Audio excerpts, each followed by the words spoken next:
Salut tout le monde, aujourd'hui on se retrouve pour une nouvelle vidéo. Nous allons faire le bras de fer tout simplement de cette semaine, qui est un bras de fer où on est coéquipier avec l'adversaire, on va dire. Du coup bah c'est de la coop, donc c'est pas un adversaire, donc il a masse des druides tout simplement. On va essayer de gagner le paquet et si on le gagne je vais l'ouvrir à la fin de la vidéo.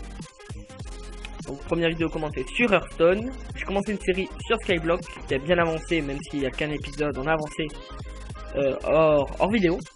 Donc, on joue le mage qui va forcément essayer de jouer des sorts sur un mage. Je vais vous expliquer tout simplement le but du jeu. Oula, là on a une grande combo en main. Je pense qu'on va garder cette main parce que deux cartes sont très fortes. Donc des decks sont préconstruits, donc c'est pas à nous de les faire. Donc, ah oui aussi le mage joue forcément le truc alternatif. Donc tout simplement le but de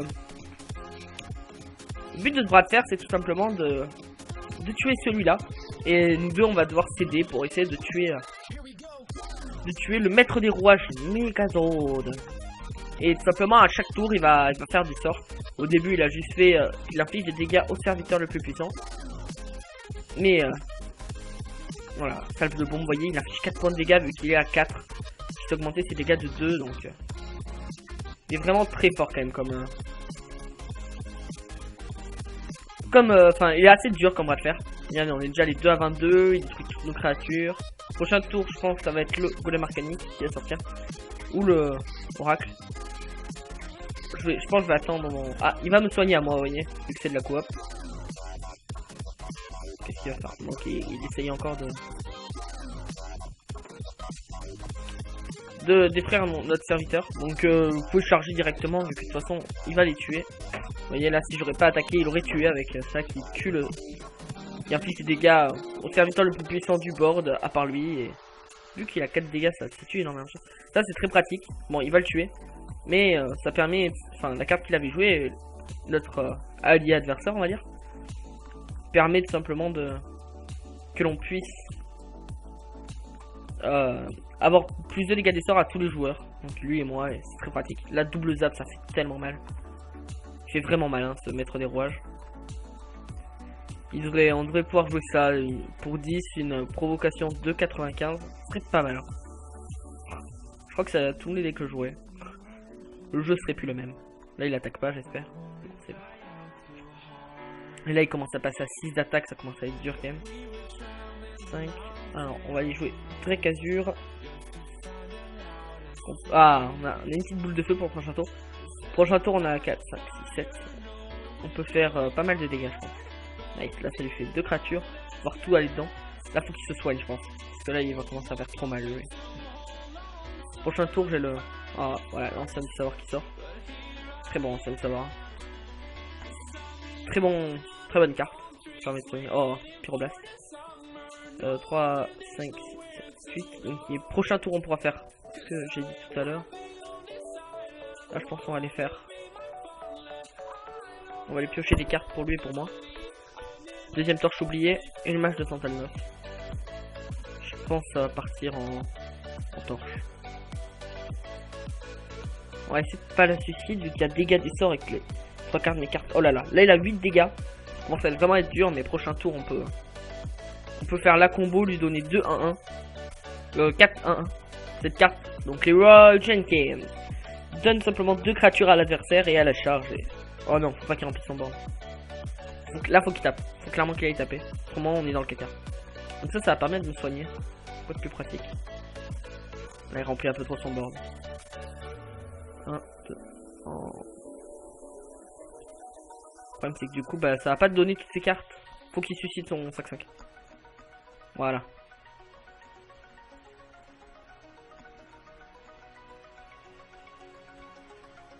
Je pense qu'on va aller claquer le combo, hein. On n'a pas trop le choix.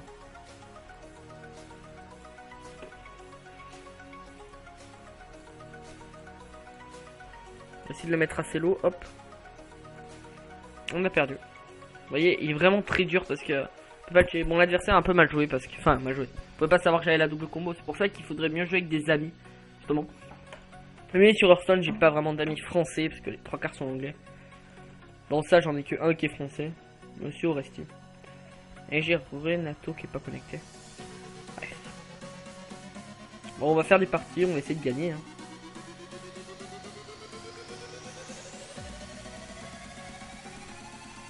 C'est pas le principal de gagner, mais vaut mieux essayer quand même.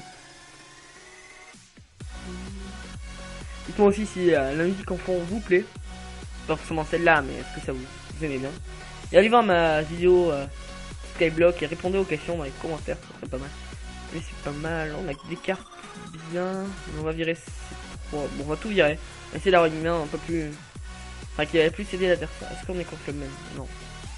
Enfin, on est avec le même. Enfin, très perturbant quand même. Torche oubliée, une des meilleures cartes du bras de fer, parce qu'on peut la spammer. Donc lui, dans son deck, il me semble qu'il a Milouz Tempête de Mana et Chroniqueur Chaud. Donc deux légendaires qui permettent... enfin, qui aident énormément le mage au final.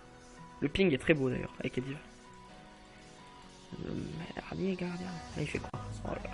Il inflige déjà 2 points de dégâts à ça. On va pas aller le ping, hein, il n'y a pas d'efficace. Il me semble qu'on peut aller tuer l'adversaire aussi. Enfin, l'allié, du coup. Comme ça.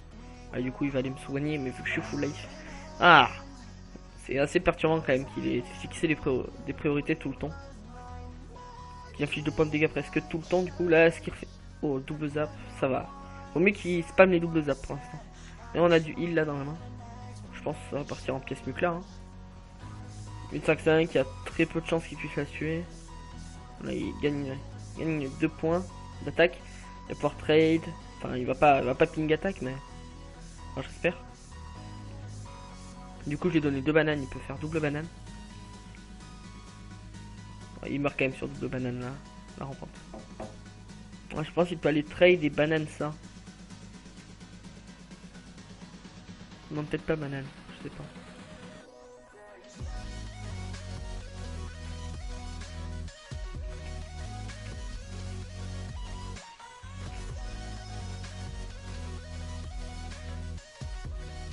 Il va les bananes, tape.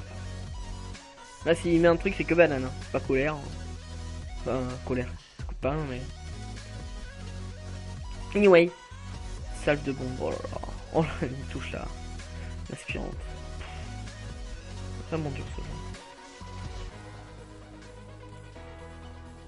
On va essayer de piocher des possibilités. Là, clairement, j'y vais dedans. Hein. Tous les jours, vous allez dedans. Là, ça tue pas votre créature, ça peut tanker. Double zap, vous voyez, là, ça va pas la tuer. À part si prochain tour, il refait fixer les priorités qui va tuer mon Mukla. Mon Mukla ne sera pas mort. On pourra retaper une fois et ça fait 10 points de dégâts en tout, Mukla quand même. C'est pas mal, Mukla. Hein. C'est une des meilleures aides du match-up, hein, clairement.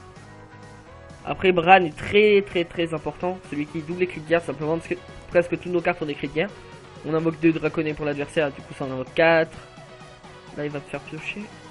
Il fait piocher. Il fait piocher. Donc, l'armure animée est aussi très importante. On peut pas prendre plus de 1 point de dégâts par tour. Vous voyez, là, il inflige 4 points de dégâts à chacun. Donc, nous, on va juste avoir un. Au final, à armure. On va aller tout mettre dedans, il n'y a rien d'autre à faire. Vous voyez, par exemple, là, il va faire double zap. Lui, l'adversaire va prendre 4. Enfin, l'allié va prendre 4, mais moi, je vais prendre que 1 grâce à l'armure. Une carte très forte. Prochain tour, je peux heal de 4. Le problème, c'est que je préfère encore avoir Bran et faire un double heal, quoi. Du 8, c'est pas mal comme heal. Et je pense que ça peut soit partir en Drake, soit en ça plus ping, soit en Leroy Jenkins. Oh là là. Je l'avais dit, il joue Milouz qui permet d'utiliser tous mes sorts gratuits. Et là, Chroniqueur Chaud, ce serait parfait. Ok, la banane, c'est déjà ça. Je sais pas si c'est fait exprès, mais du coup, ça la rend plus forte que mon armure animée. Et du coup, forcément, c'est beaucoup mieux pour moi. Parce que si tu Milouz, au moins, moi, je prendrais pas les dégâts. Salve de bombe. Oh, allez, je prends un dégât, heureusement. Merci. Oh, la yes. Ça.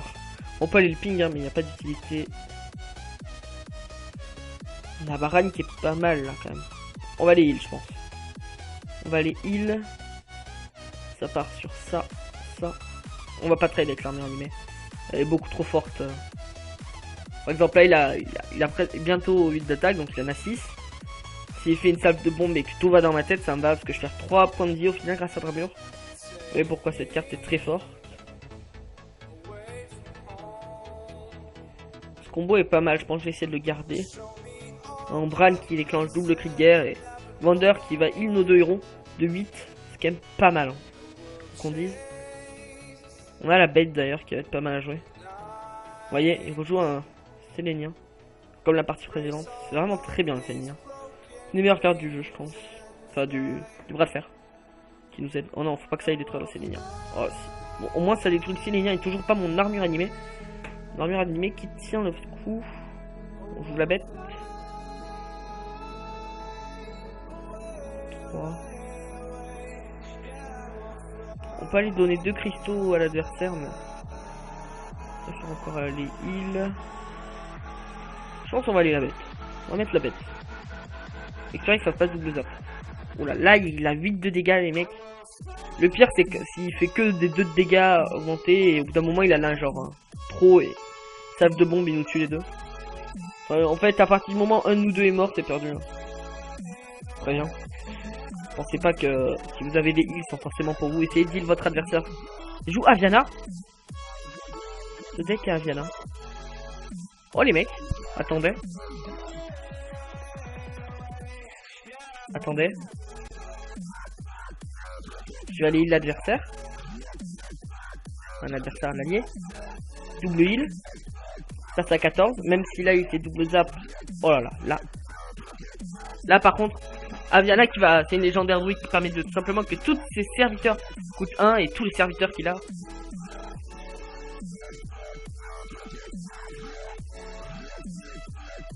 Et là faut juste espérer qu'il ait plein de créatures l'adversaire. Parce que on va l'allier du coup. C'est perturbant quand même. Oh il y a Trog. Oh là là. Trogzor. L'ancien du savoir sur sa tête. Faut qu'il se heal absolument. Comparé à moi j'ai une armure animée. Il me semble pas qu'il ait de dégâts de zone le Megazord. La colère à 5 je suppose. Le fait qu'il a fait à 5. Et pas à 2. Il a fait à 3. Enfin avec les dégâts de sort du coup mais... Du coup il a fait pas à 5. Ok il va se heal. Là c'est bien pour lui hein, quand même parce que... Moi je suis tranquille, j'ai une deuxième armure animée s'il y a besoin.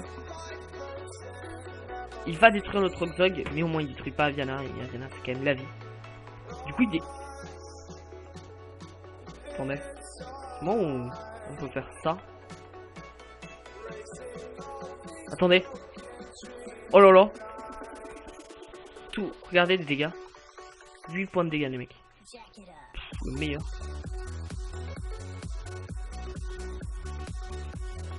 Hop, le double zap qui part, et moi je prends 1 point de dégâts. Là, l'adversaire va commencer à prendre de plus en plus cher. Moi je m'en fous, j'ai une deuxième armure animée s'il y a besoin dans la main. L'adversaire là, enfin l'allié, désolé, hein, ça va vous casser les pieds je pense. Mais... Moi de toute façon, on a Bran, je peux donner 2 cristaux de mana, mais ça sert à rien, il est plein. Bon, je suis toujours à 8, hein. Il a fait double croissance sauvage quand même. Il est plus très haut, là je pense qu'il faut qu'il trade tout ça. Sauf lui. Faut qu'il laisse le Sélénien. Parce que prochain tour, faut piocher des... Oh yes, ça c'est très bien. Oh là là.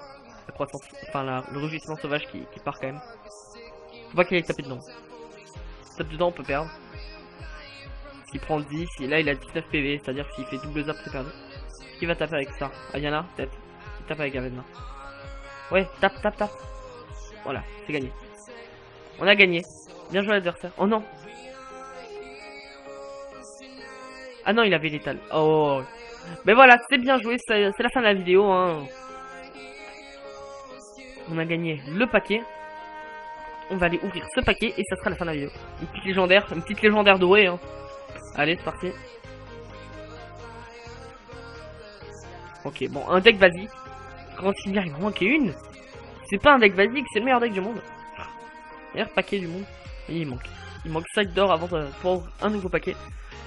Donc on va aller en création. On va désenchanter les cartes unités. Vous pouvez voir que j'ai plus beaucoup de poussière. Hein. Je craft plein d'épiques. D'ailleurs je vais vous montrer vite fait ma collection. Comment elle est grande, c'est ouf.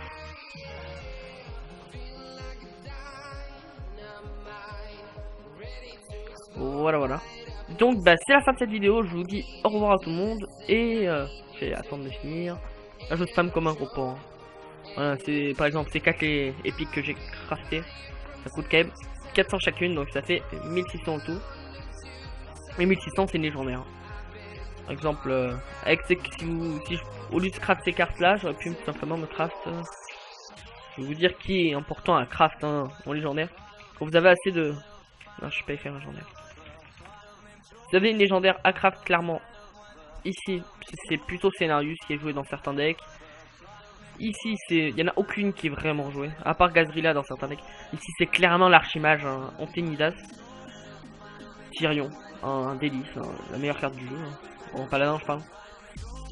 Ici, c'est plutôt Vol'jin qui va être utilisé, qui vole la peut aider.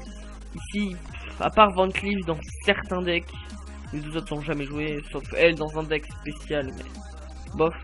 Ici, c'est clairement Alakir et le Monde Brume. Neptulon, il est joué que dans des decks Murloc, très rarement. Ici, c'est clairement Jaraxxus et Mal'Ganis, lui, il est jamais joué. Jamais, mais par contre, ces deux sont juste totalement overpower. Trop cheaté. Ici, les trois cartes sont très bien. Gros Mâche, la plus forte des trois, clairement. Après, on part sur les deux égalités, plus variant, je pense. Mais Mastodonte de fer n'est pas mal et combote avec certaines cartes. Dans tout ça, je vais vous dire quand il y a des cartes intéressantes. Le match de sang peut être bien, mais c'est pas une priorité. Harrison Jones peut être pas mal.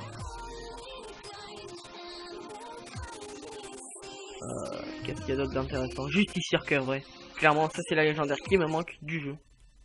La musique s'est arrêtée, c'est bientôt la fin de la vidéo. C'est-à-dire qu'elle a duré 15 minutes d'ailleurs, pas mal. Chevalier Noir, c'est presque pas joué. Mogorlogre, ça c'est... Sylvanas, la musique recommence. Sylvanas est juste... c'est Dieu cette carte. Dr Boom, Dieu aussi. Lui c'est le dieu de la carte. Lui il est joué dans presque tous les decks. Ragnaros qui est vraiment pas dégueu. Alexstrasza qui est joué dans 2 ou 3 decks qui sont très joués. Isera qui est joué dans Prêtre et Garde. Et désolé mon micro sature. Et Guerrier. Donc bah, c'est la fin de cette vidéo. Je vous dis au revoir à tous et bye bye tout le monde.